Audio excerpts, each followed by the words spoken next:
All right, welcome to another video. Today I'm going to talk about two choices that a man has when he is in a long-term relationship and he figures out he's got the nice guy syndrome. Perhaps you've read Dr. Glover's book, No More Mr. Nice Guy. Perhaps you've come across this on the internet through my YouTube channel or whatever.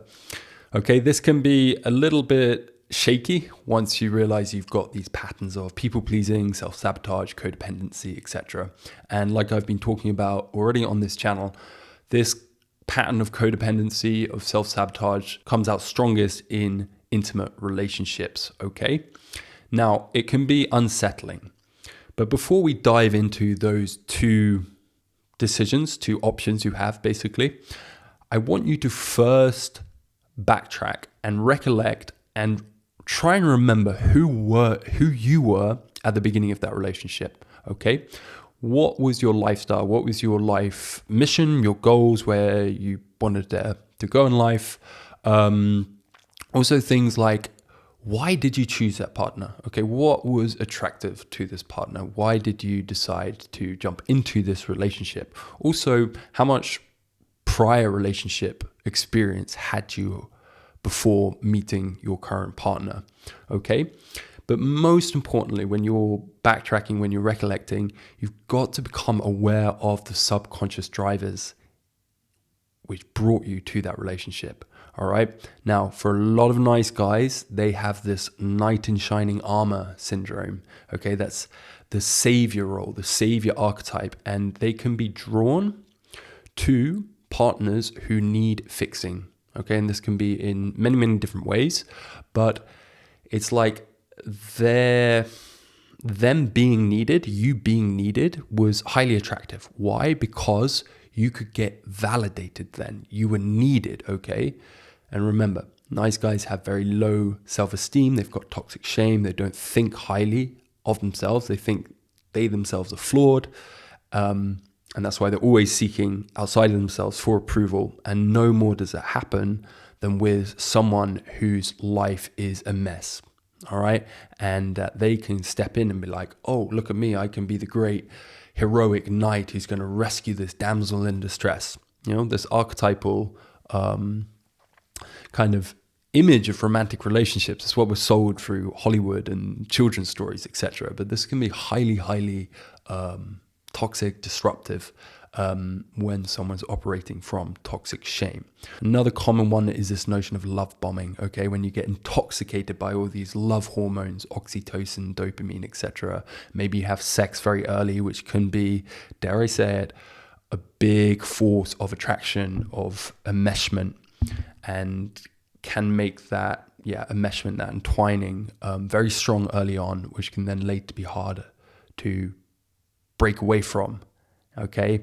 And at that point, it can be toxic because perhaps you've overlooked some serious incompatibilities or have neglected your own needs before getting in that enmeshment. So again, you want to clock onto the subconscious motives, all right? Because especially when you're young, you know, teenage years or in your early 20s, we don't have that self-knowledge, unless you're incredibly astute and you've already started doing the inner work early on.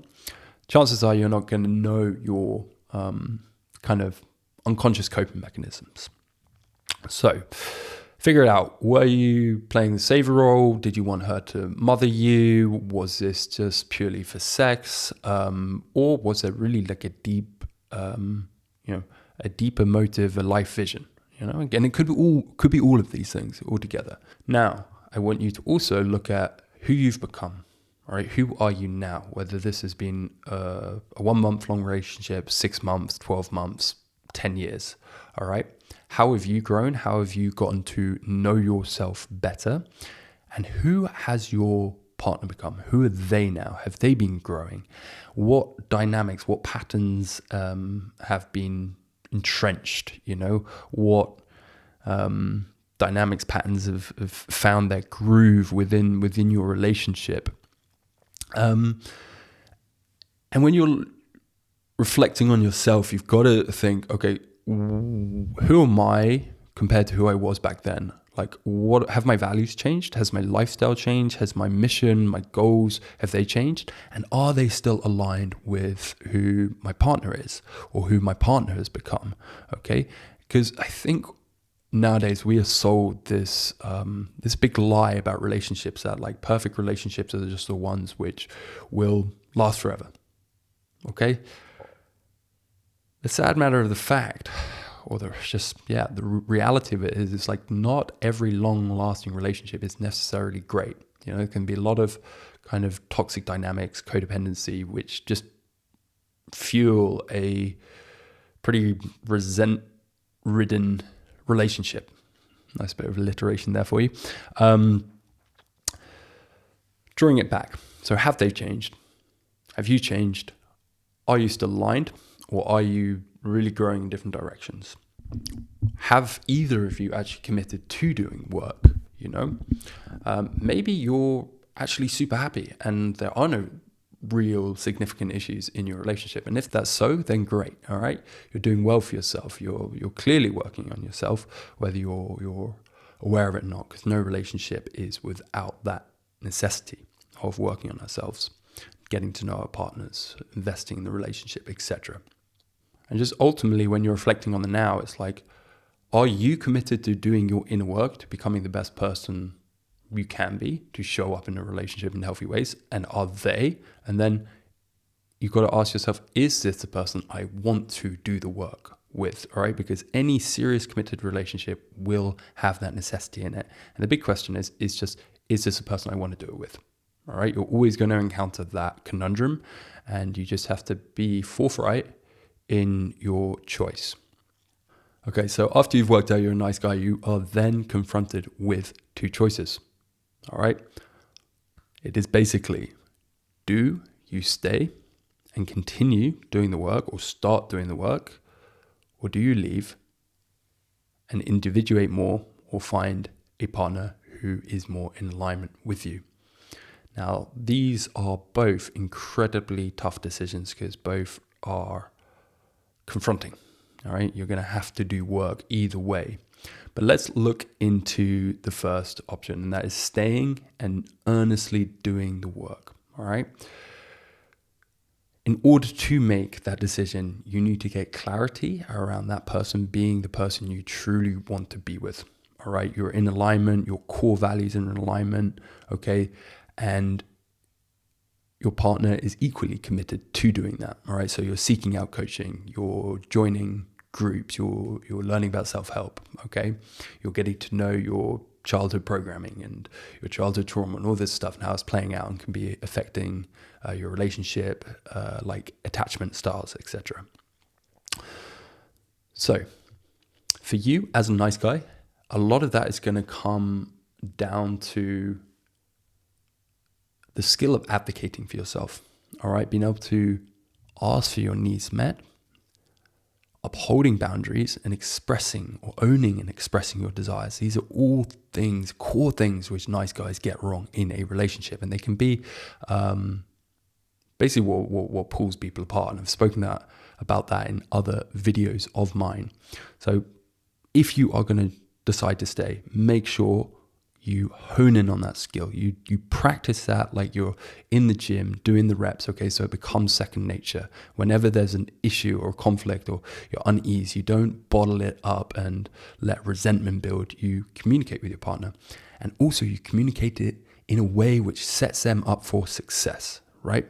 So they have the best chance possible of actually meeting your needs and meeting your desires and respecting your boundaries. So you don't do it in a sort of antagonistic way, which is actually just going to blame and shame them, because that you shoot yourself in the foot there. Okay, so you also need to make new agreements around the relationship, okay, around accountability, the things, needs, desires, everything I've just said, just so you're both on board, you're both conscious of it, all right? You can't be going around doing this covert contract thing anymore, right? You need to speak out of like, hey, this isn't working. I want both of us to work on this, and this is how I'm going to take accountability for it. I would love to see you taking accountability for it too. And you can set up an agreement, all right? I've had clients who have literally done this, and they are living out incredible relationships just from simply having at the very, very beginning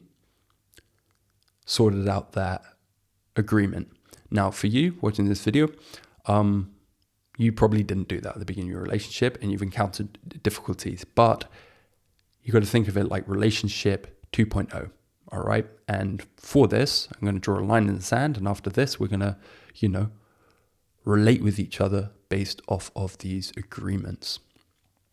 Okay. So just to finish up, when you're taking that decision, now it's going to take a lot of responsibility, a lot of accountability, and the willingness to grow. All right. That's got to be like a central tenet for both of you, is that beyond everything, I want to grow. And actually, whether you are staying in a relationship, whether you're single or just any phase in your life, growth should be a priority, because from there, everything else in your life can change, whether it's relationship, finances, health, fitness, friendships.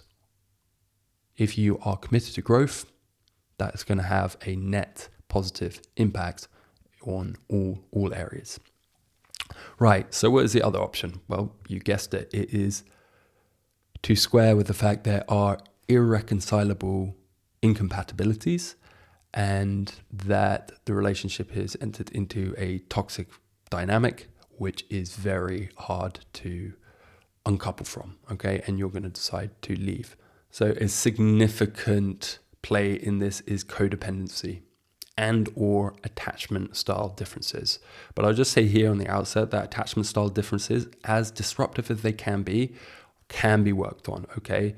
Of course, when things are a little bit more complex, like complex PTSD and fearful avoidant patterns, these do make it more difficult. But if you're the kind of classic insecure pairing, avoidant and anxious, that can be worked on with training patterns, communication styles, etc.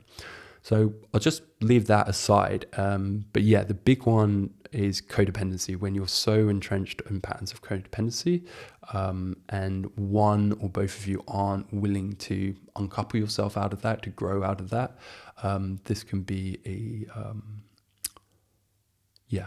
reason for needing or wanting to leave. Other things are just like your core values and principles. Perhaps they've changed over time. Perhaps you were never clear on them at the beginning of your relationship, and you just notice like actually who this person is and how they want to live their life is very at odds with how I want to, And this can be really tough to square with. And maybe you've started doing some inner work, started reading some books, listening to podcasts, maybe you're on retreats, getting coaching, whatever it is. And you start getting these insights, Insights are just one piece of the puzzle. Normally it's the first piece of the puzzle, okay? But then there's this whole emotional process of realizing, okay, coming to realize that you might actually have to integrate that and make some very hard decisions. One of them being leaving a relationship, okay? But if you decide to do that, I want you to know that regardless, you are going to have to work on yourself. You're going to have to work on your nice guy syndrome, because a lot of nice guy syndrome stuff is relational in its nature. It comes from our relationships with our primary caregivers. And in order to heal relationship wounds, relationship issues, we do need to be in relationship, okay? Now, yes, when you are single, perhaps you are dating and there's opportunities to there, but it's really only once you get kind of into a committed, intimate relationship where you start revealing more of yourself and your lives start becoming more entangled, that you'll be confronted with these deeper attachment issues and patterns, nice guy patterns.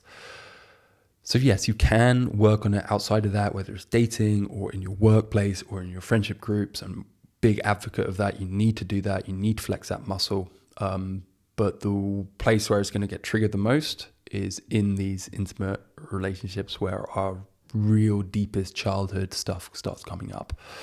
So to reiterate, know that you being in single and maybe life's easy because you're less triggered and stuff, it's not a quick fix. It's not like, oh, everything's fine. It's because to heal this stuff, you need to be in that training ground. All right. But being single also does provide you with the space for individuation. And I notice this in a lot of guys. They jump into committed relationships early on and lives become entangled.